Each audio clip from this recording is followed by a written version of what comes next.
Não sendo assim, assistir a gravação ou a aula não faz muita diferença, não. De qualquer forma, vocês não fazem muita pergunta mesmo. Mas vamos lá. De qualquer forma, vocês perguntem, tá, gente? O assunto de hoje ele é árido.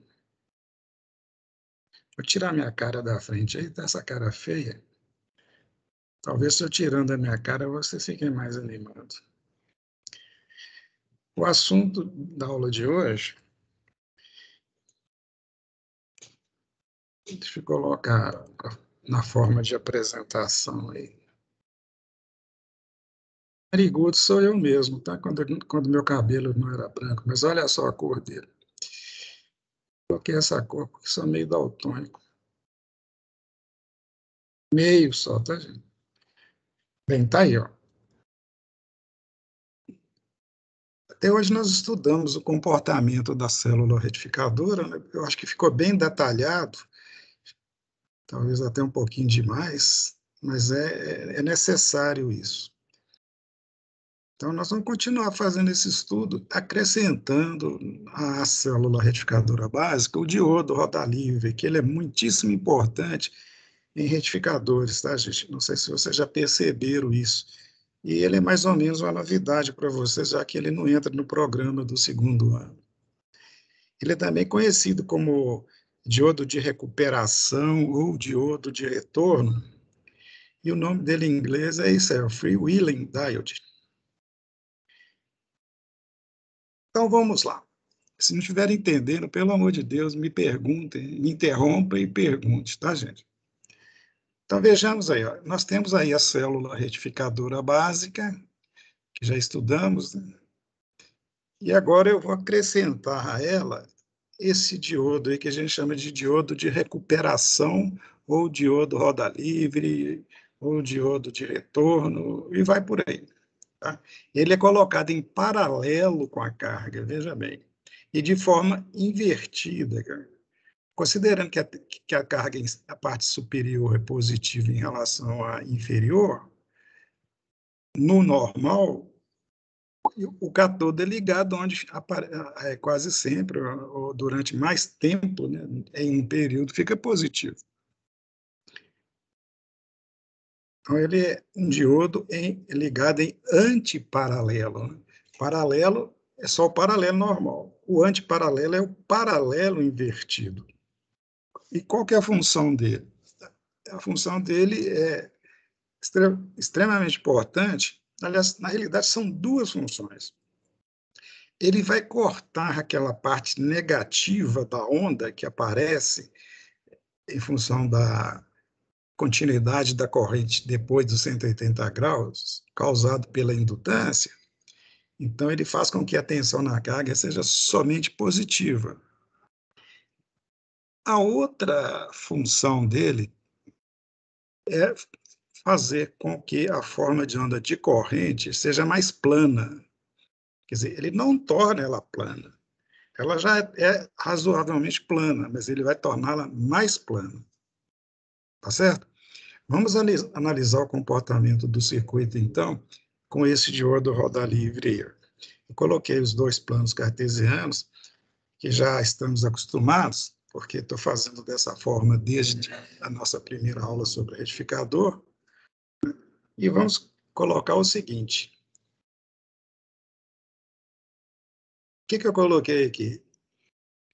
O que eu estou dizendo com essa figura que apareceu aí? Estou dizendo o seguinte, que até π, até o instante π, ou até o finalzinho do primeiro semiciclo, ou semiciclo positivo, o circuito não modifica nada, o funcionamento é normal, é o normal, né? Ou é o que seria normal se não tivesse o diodo. Por quê? Porque o diodo, ele, durante o semiciclo positivo, o diodo roda livre, durante o semiciclo positivo, ele está polarizado reversamente. Por que ele está polarizado reversamente?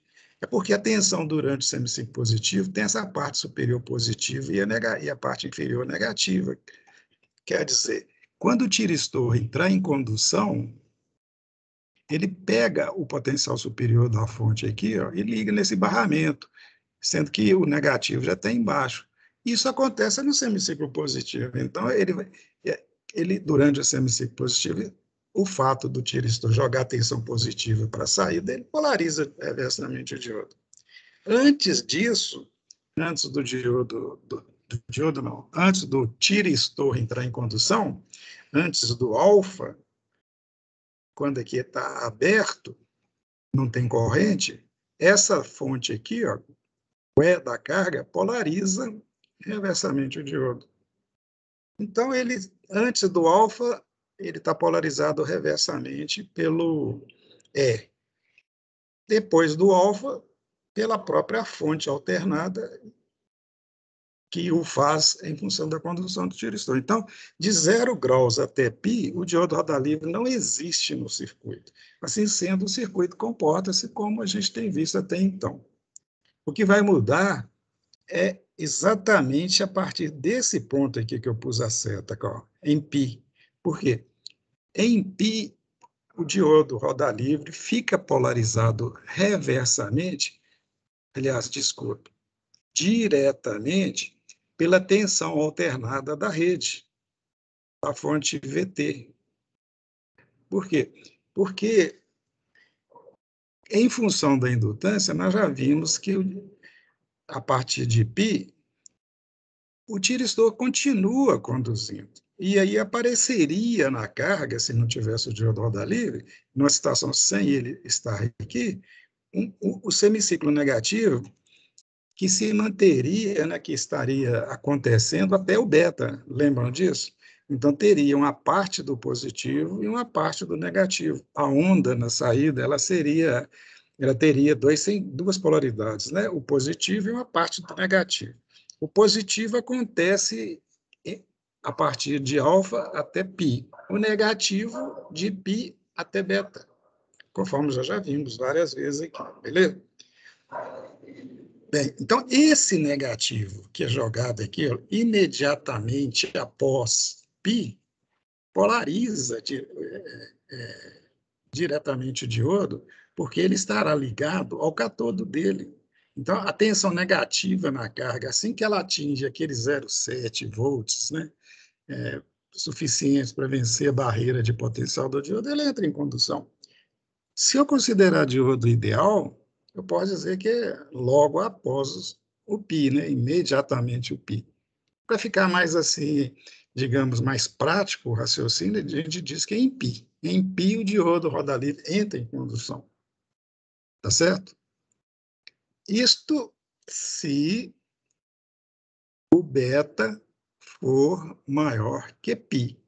Porque se o beta for menor que π, já vimos até um exercício com isso, o diodo roda livre não vai entrar, porque nunca vai estar polarizado diretamente. Aí ele não existe em hipótese, vai estar fora do circuito o tempo todo e o circuito se comporta como se não tivesse lá do jeito que a gente tem estudado até então.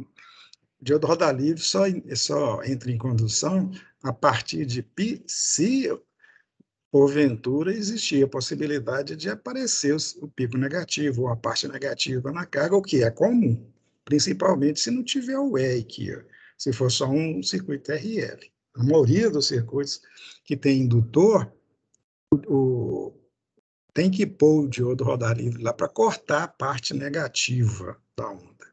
Aí como é que o circuito funciona? O que acontece? Veja bem, a partir de π, a partir desse momento aqui, ó, veja bem, a corrente está aumentando, carregando o indutor, depois vai diminuindo, ela tenderia a chegar no beta. Só que antes disso, isto é, em π, esse diodo vai entrar em condução, e veja bem, ele vai entrar em condução no iniciozinho do semiciclo negativo, quando aqui em cima, ó, é negativo e aqui embaixo positivo.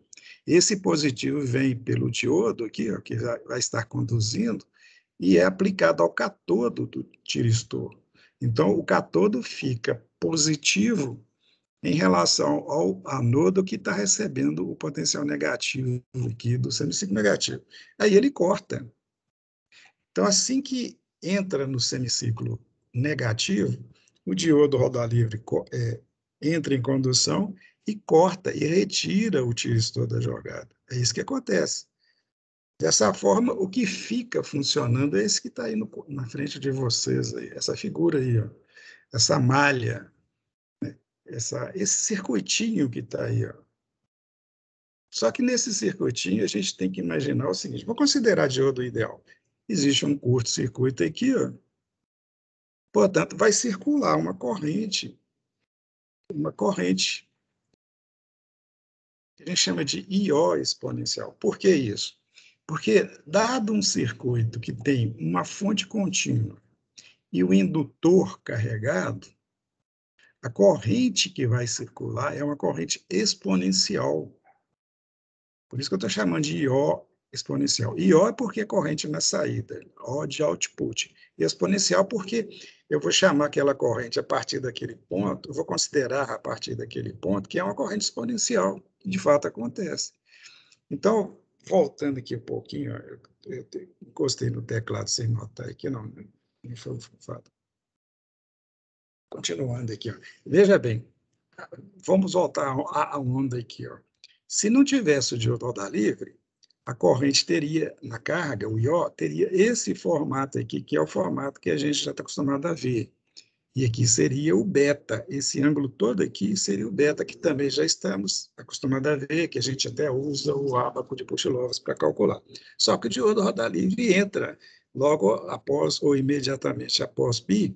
Então, essa linha tracejada aqui está dizendo que a corrente não vai seguir mais esse fluxo, ela não vai mais acompanhar aquela curva do Puchilovski. Aí tira, esquece o Puchilovski a partir daí. Por quê? Porque o Puchilovski, tudo aquilo que a gente estudou lá é baseado naquela equação da corrente que nós mostramos lá atrás, né? Que permitiu que a gente fizesse aquele arranjo lá do Puchilovski. Se não fosse aquela forma, aquela expressão, não haveria isso tudo. O que vai entrar é essa outra corrente aqui, ó, é uma corrente exponencial, por causa ou devido ao fato de eu ter uma malha que tem uma fonte de tensão contínua, um R e um indutor, que está com energia armazenada. Por essa malha vai circular uma corrente, por quê? Porque o conjunto do indutor e dessa fonte aqui, ó, vai manter esse diodo roda livre polarizado diretamente. Veja bem, vai existir uma mínima queda de tensão aqui, polarizando ele, é o 0,7, mantendo, né, a polarização direta dele, e essa tensão ela é produzida pela soma algébrica da tensão que está no indutor com esse E aqui. Ó. Se não houvesse tensão no indutor, o E polarizaria reversamente, o diodo roda livre ele cortaria, só que tem um indutor. Naquele momento, você sabe, a tensão do indutor inverteu, ela inverteu não, está invertida. Na realidade, ela inverteu a partir desse ponto aqui, ó. A partir desse cruzamento da corrente aqui, ó, vocês lembram? Nesse ponto aqui, o indutor vai devolver energia, então a tensão inverte de polaridade, né? E enquanto estiver somando a rede com o E e tal, o que vai acontecer até aqui, ó, o fluxo é lá pelo tiristor, mas a partir daqui, desse ponto aqui, ó, do π, né, aí o circuito modificou, mas nesse circuito tem um indutor carregado com uma tensão, com potencial em cima aqui, ó, negativo em relação à parte de baixo. É série subtrativa se eu compará-la com essa aqui. Ó. Então, essa tensão no indutor, menos essa aqui, em relação a ela está invertida, somada com a tensão aqui do resistor, vai dar o 0,7 aqui, que estará polarizando o diodo diretamente. Então, a malha se mantém e a corrente vai fluindo, vai fluindo, vai fluindo, o indutor vai descarregando, vai descarregando. Isso nunca aconteceria de forma diferente, sabe por quê? Lei de Lenz. Se, por qualquer motivo, esse diodo roda livre cortar com energia armazenada no indutor, o que estaria forçando a acontecer? O indutor descarregar bruscamente, o que não acontece. Nenhum indutor se descarrega magneticamente em tempo nulo. Né? Se ele fizer isso, se o circuito forçar isso, abrindo, no ponto que abre, vai aparecer uma tensão que tende para o infinito lá e vai produzir um arco que vai garantir a sobrevivência. sobrevivência da corrente até uma sobrevida, né, melhor, da corrente até o indutor se descarregar totalmente, né? Bem, isso não vai acontecer aqui mesmo porque o diodo está polarizado diretamente e o indutor vai estar descarregando até esse ponto aqui que eu pus a seta. Ó. Nesse ponto, aí terá fluído toda a energia do indutor, a corrente terá chegado no zero. Nesse momento, o diodo vai cortar. O diodo, quando a corrente nele chega no zero, ele corta. Por quê? Porque o indutor passa a ser um elemento passivo no circuito. Né? O indutor descarregado no circuito é um fio qualquer, não tem campo magnético nenhum. Aí o que acontece? Eu vou ver uma malha aqui que tem uma fonte de tensão, um resistor e um fio, né? Só. E essa tensão nessa malha aqui, ó, tem o negativo ligado no anodo do diodo. Ela polariza reversamente o diodo, ele sai da jogada. Aí o diodo roda livre sai. Então, o diodo roda livre entrou em π e vai sair nesse ponto aqui. Ó. Esse ângulo aqui, projetando aqui embaixo no eixo, é o ângulo de extinção. É o novo beta, que eu estou chamando aqui de beta-linha. Não confundir beta-linha com beta. O beta é o ângulo de extinção, nesse caso aqui, imaginativo, imaginativo, vou usar a palavra bem feinha, imaginativo, é imaginário, ele não existe aqui. Por quê?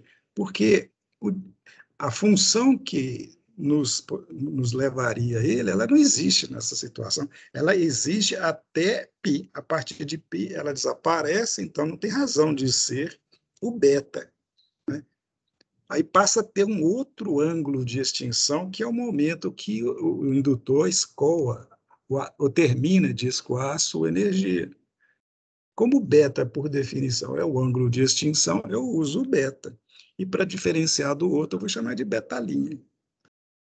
Certo? Nesse momento, o diodo corta. Aí o diodo corta, o tiristor já estava cortado, aí tudo corta.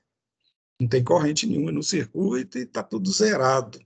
Só vai ter corrente lá no próximo semiciclo, quando eu disparar o tiristor de novo. Essa onda azul que eu coloquei aí é o gráfico de tensão que aparece na carga. Veja bem, de 0 graus até alfa, eu ainda não disparei o tiristor. É isso? Em alfa, eu apliquei um pulso lá no tiristor, como é normal acontecer, ele entra em condução, transforma-se num curto, né, e joga a tensão para a saída. Até então, a tensão na saída, pelo fato do tiristor ainda não ter conduzido e não ter tido corrente nenhuma, era a tensão da bateria, por isso que tem essa linha horizontal aqui, como já fizemos e mostramos várias vezes para vocês. Aí chega em alfa, eu apliquei um pulso no tiristor, a tensão na saída pula para o valor da senoide, né? Por quê? Porque há um curto lá no tiristor, ele joga a fonte lá direto para a saída. E vai ser a saída, né? Vai ser a tensão alternada de saída, então vamos continuar com esse prolongamento, com essa onda aqui até π. Quando chegou em π, o que muda?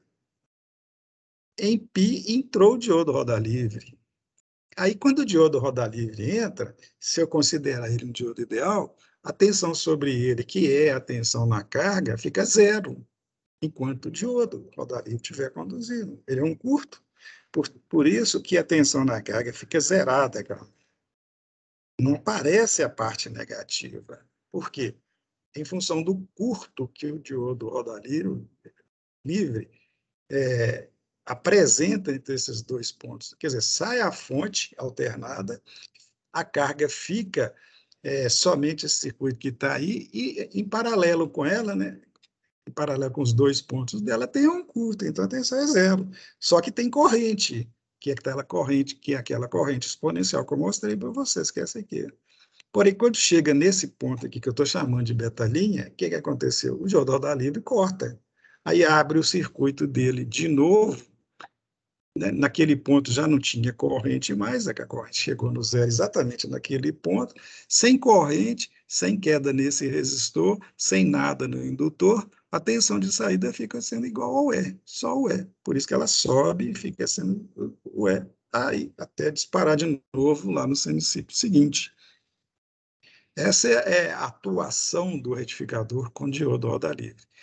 Se não tivesse o E, que é uma situação até mais comum de que com o E, eu não teria essa parte plana acima do eixo, ela ficaria sobre o eixo. Então a onda ficaria aqui, por quê? Porque o E é zero. E aqui também seria zerado aqui, ó, entendeu? Seria uma situação comum. A onda na carga, na saída, seria só a parte da senoide, não teria o retângulo, não, que é o caso mais comum. O interessante é, o que esse diodo fez aí? Cortou a parte negativa da onda, fez com que a onda tivesse polaridade única. Em situações que isso é importante a gente considera a vantagem de outro. Mas o mais importante é que a onda de corrente, gente, ela fica mais plana. Antes dela, olha aqui, ó, ela, antes do diodo rodar livre, ela descia aqui, ó, ela tinha uma curvatura, agora ela não tem. Do jeito que eu desenhei isso aqui para vocês, até é difícil você perceber, isso aí é plano? Ganhou alguma coisa em termos de ser plano? Ganha no seguinte, porque, na prática, esse desenho não está mostrando a situação mais prática. Na prática, os indutores são bem altos. Por exemplo, o motor, tá certo? Por exemplo, é muito usado em motor. Tem indutância extremamente alta. Quando a indutância é muito alta, essa exponencial aqui, ó, ela fica plana. Ela não cai, ela não chega no zero aqui. Ela chega no zero, ou tende a chegar no zero, depois do próximo, desse momento aqui. Ó. Às vezes nem chega no zero. Se ela for muito indutiva, antes da corrente zerar, já está disparando o tiristor lá na frente de novo. Tá legal? Aí o que acontece? Eu vou voltar, não sei, para vocês entenderem essa situação, que ela é a mais comum. Pensa bem, ó. Imagina que a corrente aqui ó, nunca chega no zero, ela está diminuindo, diminuindo, diminuindo. Aí chega um momento que o tiristor dispara de novo. Por quê? Porque eu apliquei impulso nele lá no próximo semiciclo. Bem, se ele dispara de novo, porque agora ele está polarizado diretamente, recebeu o pulso, né? Aí o que ele faz? Ele pega o positivo da fonte e liga no anodo do catodo, desculpe, do diodo rodar livre. Ele corta o diodo rodar livre. Então, o seguinte, o diodo rodar livre, quando ele entra, ele corta o tiristor. Porém, o tiristor, quando volta, se o diodo roda livre não tiver cortado antes, como aconteceu aqui nesse desenho, o tiristor corta ele. Aí, numa situação real, mais prática, que essa corrente aqui ela é prolongada até cá na frente, o diodo roda livre vai estar ainda conduzindo quando o tiristor voltar a disparar. Ele corta. E a forma de onda de corrente? Ela, no próximo semiciclo, ela não vai começar no zero aqui mais, igual começou aqui. Ela vai começar naquele ponto que ela estava existindo na hora que o diretor disparou de novo. Consequentemente, lá no terceiro semiciclo, vai estar com maior valor ainda, é progressivo isso. O produto final é ter uma corrente, gente, quando o circuito entra no regime permanente, depois de uns 4, 5 semiciclos, é ter na carga uma corrente praticamente linear, praticamente plana. Nunca será linear, mas pode ser aceitavelmente linear. Né? Nos estudos de retificadores com carga indutiva, a gente considera a corrente como uma linha reta, entendeu? Uma linha reta. Por quê? Em função disso, porque o indutor se carrega, o elemento indutivo da carga, que muitas vezes é extremamente maior, é predominante em relação ao elemento resistivo, ele faz com que a corrente na carga seja plana.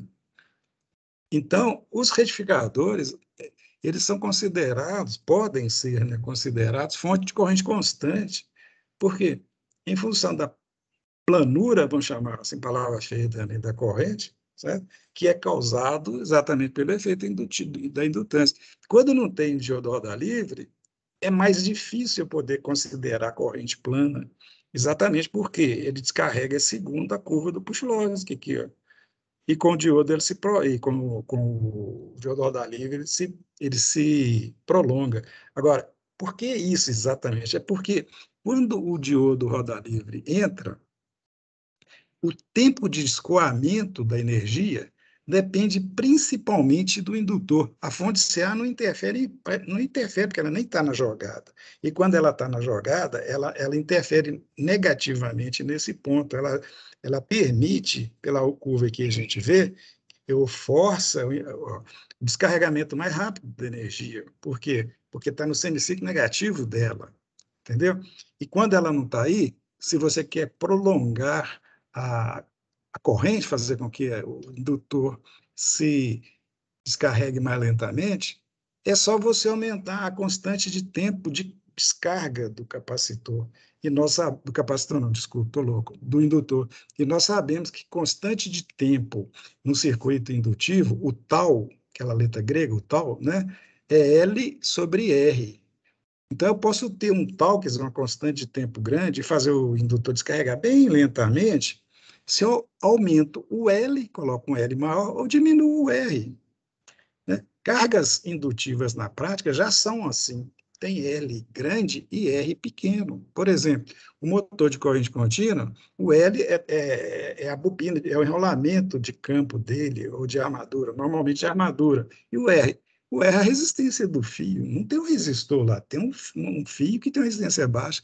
Então, a constante de tempo lá é alta. Sendo alta, a corrente com o diodo roda livre ou sem diodo roda livre, ela é, ela é, ela é mais plana, tem uma variação menos rápida. E com o diodo roda livre é mais plana ainda. Então, o diodo roda livre ele possibilita a gente ter uma corrente mais plana.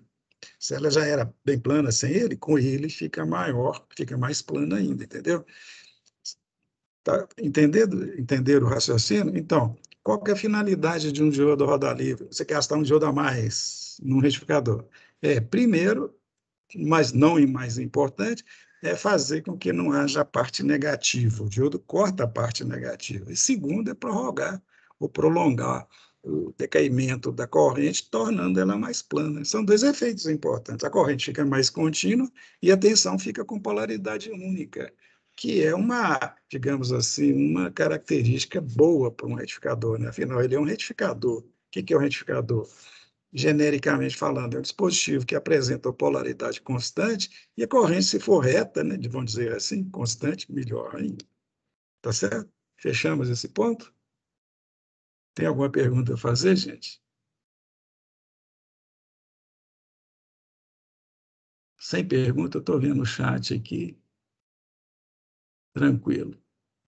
Então, continuando aí, gente, agora o que eu fiz é mostrar, nós fizemos uma análise, assim, digamos assim, uma análise com palavras, né? Agora eu vou fazer com expressões. O objetivo nosso agora é calcular, vou voltar aqui, calcular o valor médio da tensão. A gente sempre vai ter vamos ter sempre esse objetivo, calcular o valor médio na carga, porque é através do seu controle é que a gente define a performance da carga. E calcular o valor médio, gente, é calcular essa área aqui, essa área que eu colori aqui, ó. É isso? Porque ela é a área abaixo da curva. Comparando o cálculo que a gente fez deste retificador sem o diodo roda livre, o que mudou? É a falta da área negativa aqui, e a consideração que antes eu tinha o beta, agora eu tenho o beta linha. A área fica mais fácil de ser calculada, por quê? Veja bem, eu vou calcular a área a partir do alfa, que é a área dessa senoide aqui, ó, que vai até π, e a areazinha do retângulo. Se não tiver esse E, que é a situação mais normal, é só a área da senoide. É o retificador monofásico de meia onda controlado, sem com carga RL, entendeu? Pura. Se tiver diodo roda livre, né? Agora, se ele não tiver o E não tiver o L, aí fica mais fácil ainda, né? Porque a carga é puramente resistiva, né? O tiristor vai cortar em π. Nesse caso, ele vai cortar em π, com ou sem diodo. Nesse caso, ele vai cortar em π por causa do diodo, mas se não tiver o L, ele corta em π mesmo sem o diodo, né? Mas aí já é um retificador extremamente básico, né? Então, o que eu preciso para calcular esse valor médio? Eu preciso do alfa, é uma variável, digamos, independente, né, porque eu vou introduzi-la, eu vou defini-la, eu vou dar o valor do alfa. O outro, esse ângulo aqui, final da senoide, porque quando eu estiver calculando a senoide, usando a integral definida, eu preciso do ângulo superior e do ângulo inferior, ou o primeiro ângulo e o segundo ângulo. Quer dizer, um deles é o beta, o beta não, é o π, que está no lugar do beta, e o outro é o alfa. Né? O alfa, então, é uma variável, digamos assim, independente, e o beta, entre aspas, o segundo ponto da semiótica que eu uso para calcular, já é definido, é π. E aí vai lá no quadrado, né? Na parte dela que dá um retângulo. Eu vou precisar de quê nela? Eu vou precisar do primeiro ponto do retângulo, que é esse aqui, ó, que no caso é o beta-linha. Eu tenho que calcular o beta-linha. E o segundo ponto do retângulo, como já fizemos, é o π mais o alfa. Né? O retângulo ele não começa no beta-linha e vai até o 2π mais alfa, melhor dizendo aqui. Ó. O retângulo é todo esse aqui. Ó. Por quê? Da mesma forma que temos feito. Né? Eu considero que esse pedaço aqui, ó, que está no primeiro período, eu jogo para o segundo para ficar mais fácil o cálculo. Eu calculo só duas áreas. Então, nesse caso, assim sendo, eu vou desse ponto até esse, e não até 2π, porque esse pedacinho aqui, ó, ele existe quando eu transfiro para cá. Isso é normal, porque ele já aparece mesmo sempre no semiciclo seguinte, né? Então, eu preciso calcular o beta-linha. O alfa vai ser dado, o segundo ponto da senoide é π, calculo o beta-linha, e esse outro aqui é 2π mais alfa. Então, é só calcular o beta-linha. Então, tem que calcular o beta-linha, que também não é difícil de calcular, é mais fácil ainda do que o Puchilovski. Sei que o beta-linha, gente, o que eu falei aqui? Beta-linha da apelação de dois intervalos. Beta mais... Não, esse negócio aqui está errado. Continua lá. Não. Pular isso tudo aqui para ganhar tempo. Ó. Pronto, agora pulei. Vamos ao cálculo prático do beta. Tem dois tipos de cálculo. Lá na apostila tem o cálculo preciso e esse aqui, que é o cálculo prático. O cálculo preciso eu não vou recomendar usar, porque as expressões matemáticas são muito complexas e a gente erra. Se a gente não tomar cuidado, na hora que estiver usando, erra. Não é que seja difícil, não. Essas expressões cheias de coisinhas, na hora que a gente usa, a gente corre risco de errar, a não ser que você use um programa de computador, põe ela lá, fica tranquilo. Mas na hora de operar ou operacionalizar, a gente costuma errar ou descuidar, e a diferença do cálculo prático e o resultado que ela dá é desprezível. Então, vamos ao cálculo prático. Como é que a gente opera? Que a gente vai fazer nesse cálculo prático? Nós vamos considerar o seguinte, deixa eu voltar lá na figura, que eu explico lá, depois eu entro aqui. O cálculo prático, gente, é o seguinte, o que é beta-linha? O beta-linha é o ângulo que vai do 0 graus aqui, ó, veja a representação dele aqui, ó, ele vai do 0 até a hora que a corrente no indutor e pelo diodo rodar livre chega no zero. Então, esse intervalo todo aqui, ó. Esse intervalo todo, ele é igual, olha, a esse pedaço aqui, ó, que é o π, né, que é uma constante, ou 180 graus, né, mas o tempo de escoamento de energia do indutor, cara. E tem dois pedaços a serem considerados para definir o beta. É o π, então, de 0 até π é o primeiro intervalo, mas o π é π, não tem que calcular nada, não tem aquele valor lá e pronto. Eu tenho que calcular o que é variável aqui, ó, que é esse intervalo aqui, porque ele depende do circuito indutivo. Só que tem um detalhe, vocês estudaram lá nos circuitos elétricos, que em circuitos capacitivos e em circuitos indutivos, depois de transcorrido 5 vezes a constante de tempo do circuito, eu posso considerar que o circuito chegou à sua estabilidade ou ponto permanente. Trocando em miúdos, se eu tiver um circuito de um capacitor carregando ou um indutor carregando, claro que um eletricamente e o outro magneticamente, transcorrida 5 vezes a constante de tempo, ele já estará tão próximo do limite, do máximo, que eu posso considerar como é o máximo. Né? Se estiver descarregando, é a mesma coisa. Se eu tiver um indutor descarregando magneticamente, ou um capacitor descarregando, depois de 5 vezes a constante de tempo, ele já não tem mais carga, já terá descarregado tudo, não é isso? Vocês lembram disso? Bem, aqui eu tenho um indutor descarregando. Ele começa desse ponto, e depois desse intervalo que eu chamo aqui de deltazinho minúsculo, aqui, ó, ele estará totalmente descarregado. Então, esse intervalo aqui, ó, que eu preciso calcular, eu posso usar a expressão exponencial, mas eu não recomendo, como eu disse. Usa 5RC. 5RC não, desculpe, 5 tal. Se eu usar 5 tal, eu calculo. Entendeu? Calculo com muito boa precisão. Portanto, gente, o beta-linha que eu preciso para calcular o valor médio é a soma do π mais 5 tal. Como que eu calculo tal no circuito indutivo? Tal no circuito indutivo é igual ao valor do indutor sobre o valor do resistor. Se fosse capacitivo, seria RC. Indutivo é L barra R. Entendeu? Então, sabendo o valor do L e do R, divido, multiplico por 5, calculei esse tempinho aí. E esse tempo eu somo ao tempo do semiciclo positivo. Aí eu tenho o tempo total. Tempo não é ângulo, beta é ângulo. Então, para calcular o beta-linha, eu faço a conversão daquele tempo para o ângulo, que pode ser em graus ou radiano. Digamos que seja em graus, que a gente usa mais. Entendeu? É só usar uma regra de 3. Qual que seria essa regra de 3? Bem, seria o seguinte, eu sei que por exemplo, né, o período total, o T, que vai daqui até aqui, ó, é o inverso da frequência. Digamos que a frequência é 60 Hz, que é o comum. Eu pego aquele 60, eu inverto e calculo o tempo, ou período da onda. No caso de 60 Hz, dá 16,6 milissegundos. Então, já tem aquele período total. Outra coisa, eu tenho esse períodozinho aqui, ó. Que períodozinho é esse aqui? É 5 tal. Então, eu faço lá, coloco lá, 360 graus equivale a 16,6 milissegundos.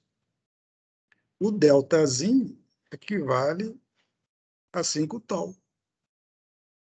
Entendeu? Aí, com essa comparação, com esse sisteminha aí, né, aplicando a regra dos extremos lá, eu calculo o valor desse tempo aí, ou desse ângulo, é melhor dizendo.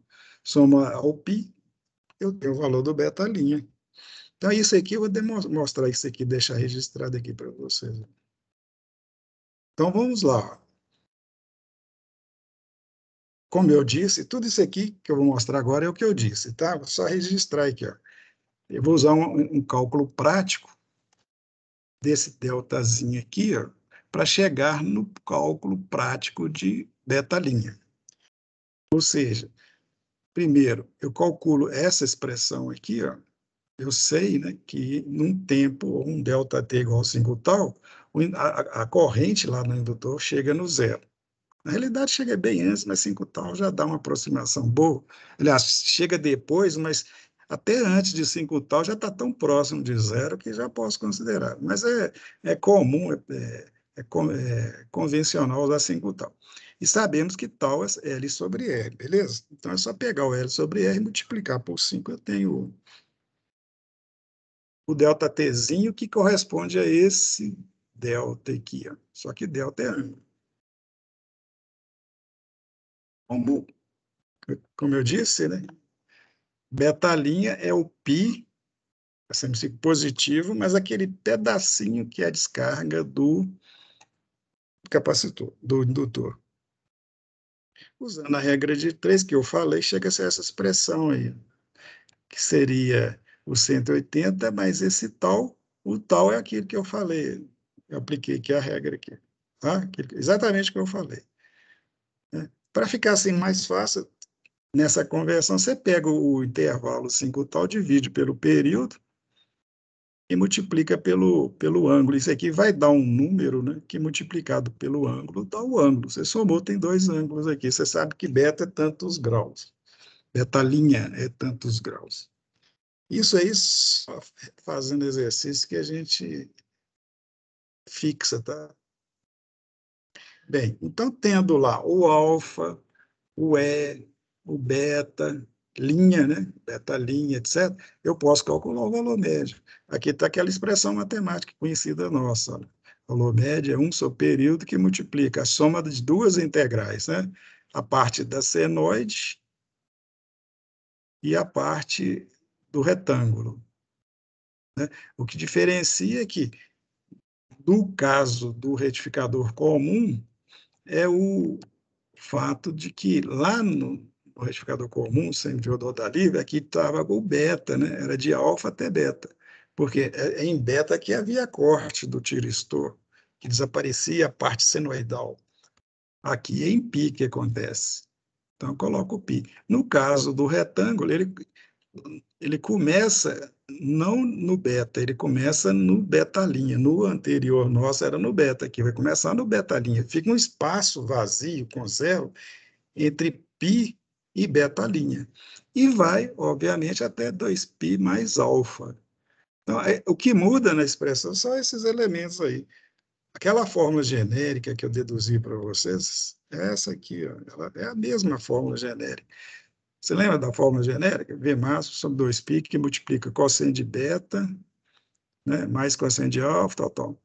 Só que o cosseno de beta é 1, por quê? Porque no lugar do beta eu estou usando π, né?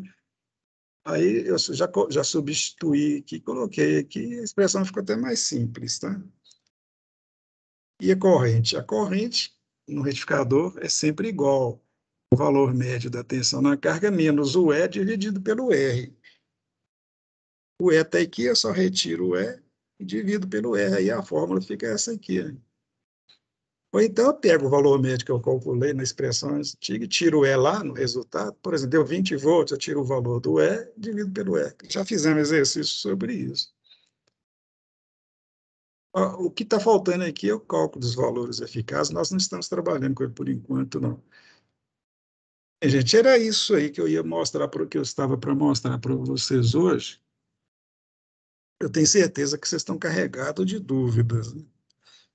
Só quem não prestou atenção é que não tem dúvida. Né? Todos vocês estão com dúvidas aí. Eu posso tentar tirar alguma agora. Deixa eu ver aqui, só um pouquinho no site aqui tá, no chat aqui tem uma pergunta. Pode voltar o valor médio da corrente? Tá, vou lá, tá? Eu ia falar assim, se vocês estiverem com dúvida, pergunta. Já tem a pergunta aqui, vou lá. Vamos lá.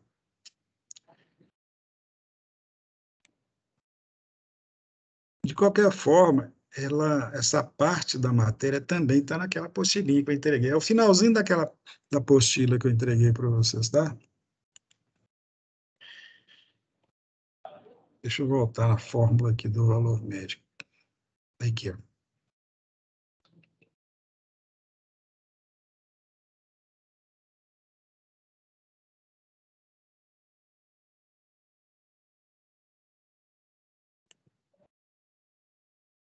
É isso aí que você pediu, não foi? Lucas, é isso aí. Ó. O que eu estava dizendo, gente, é o seguinte. É, na apostila lá tem, lá no finalzinho da primeira parte dela, tem tudo que eu falei hoje para vocês e mais alguma coisinha complementar. Inclusive, lá tem a parte da dedução do cálculo preciso, mas não precisa de nem ler a parte lá, não. Eu acho que a gente, se tem algo que é mais prático, né? Eu deixei ele lá porque ele existe, o cálculo existe, está lá, e ele é bom, às vezes, para mostrar de onde surgiram as coisas, mas podemos fazer usando essa maneira prática aqui, que está lá também, inclusive com essas mesmas fórmulas aqui. E logo a seguir lá, tem uns 3 ou 4 exercícios para vocês resolverem, só para praticar, tá? Praticar. Então, tentem resolver aqueles exercícios. Esse é um ponto. Outro, eu coloquei no Moodle hoje uma tarefa, que são 2 exercícios, só dois, hein? 2 exercícios sobre o assunto de hoje. É tarefa para valer nota. Né? Então, vocês vão fazer o seguinte, vocês vão resolver fazer todo o possível para vocês resolverem exercício, porque é resolvendo que vocês vão tirar dúvidas, vão entender melhor o que eu falei aqui. Na próxima aula, na próxima semana, eu vou resolver esses exercícios para vocês. Então, mas tentem resolver antes, tá? Beleza? Tenta. Se não conseguir, não tem problema, vocês entregam a si mesmo. Ou então a gente discute na semana que vem o que a gente vai fazer. Eu posso até prorrogar, mas eu tenho que ter certeza que vocês tentaram resolver o exercício. Eu tenho. Mesmo se vocês errarem, é melhor assim, vocês entregam mesmo se estiver errado. Beleza? Aí eu vou resolver para vocês. Eu tenho certeza que após a resolução vocês vão entender melhor. Assim sendo, a gente vê o que eu faço. Eu desconsidero o exercício que vocês fizeram e dou um outro prazo para vocês fazerem de novo, mudando ou não algum valor lá, acho que não precisaria nem de mudar. Eu quero que vocês tentem resolver, se forcem a resolver, para eu poder, na aula que vem, tirar as dúvidas com melhor qualidade, entende? Porque se vocês entenderem a solução do exercício que eu vou fazer na aula que vem, vocês vão matar qualquer problema que tem de roda livre nos retificadores que a gente tiver, que nós vamos estudar daqui para frente, tá certo? Então, pelo amor de Deus, tenta resolver o exercício. Se resolver, perfeito, ótimo. Se não resolver, na aula que vem eu mostro para vocês como é que resolve, tá? Vai ser uma aula de resolução do exercício que eu postei para vocês. Agora, o que está na apostila é outra coisa, é outro exercício sobre o mesmo assunto, mas esse eu não vou cobrar, não. É tipo um treinamento que eu pus lá na apostila, né? Eu resolvi colocar um outro exercício a mais, inclusive para valer nota, porque a gente vai precisar da nota mesmo, mas que também eu vou utilizar para melhorar o entendimento desse assunto. Ficou claro? Tranquilão? Bem, o Bernardo colocou aqui, se tiver dúvida, pode falar com você no meio da semana, pode. Gente, você sempre pode, o problema é o como, né? Se eu tiver, olha, acontece muito de eu estar no computador aqui, e a pessoa entra no Teams e dá o toque para mim, eu vou lá no Teams e converso com a pessoa, certo? E tento tirar as dúvidas. É comum, eu fico a semana inteira no computador mesmo, digamos assim, disponível em tempo quase integral, né? Tudo bem. Se não for por esse meio, pode mandar o e-mail também. Você está com dúvida? Se eu conseguir tirar a dúvida por e-mail, tranquilo. Se não, no próprio e-mail, marca um horário da gente entrar no Teams aqui e conversar, sem problema nenhum, tá? Mais alguma pergunta? Bem, então é isso aí, tá, gente? Eu agradeço a vocês pela presença, né? Vou parar a gravação.